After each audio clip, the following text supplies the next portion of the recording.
Finally, lepas 26 hari projek Wajah Karat, kereta aku hampir siap sepenuhnya guys.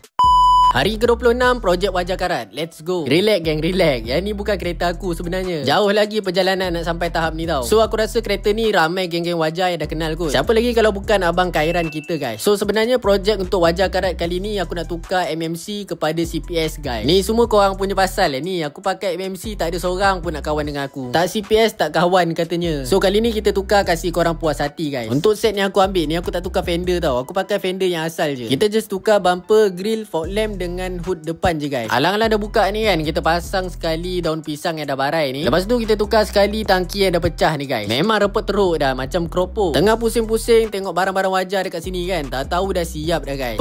Memang handsome teruk. Bila dah pasang ni memang puas hati lah guys. Cuma satu je lah yang tak complete lagi, dia punya bibir ni Memandangkan dekat sini tak ada dia punya bibir ni, tak apa, nanti kita pasang sendiri je. Tapi overall hasil tangan abang Khairan dengan tim dia memang terbaik weh. So kalau korang cari barang-barang half cut untuk kereta Wajah, korang boleh datang dekat bengkel abang Khairan ni. Memang rambang mata guys, sebab barang-barang Wajah memang banyak. Aku dah tag abang ni dekat bahagian caption. So apa-apa korang boleh PM je dia, okay? Okay lah, aku rasa tu je untuk projek kali ni. Untuk next projek, korang rasa apa lagi yang aku perlu buat dekat kereta ni? Cuba korang komen guys.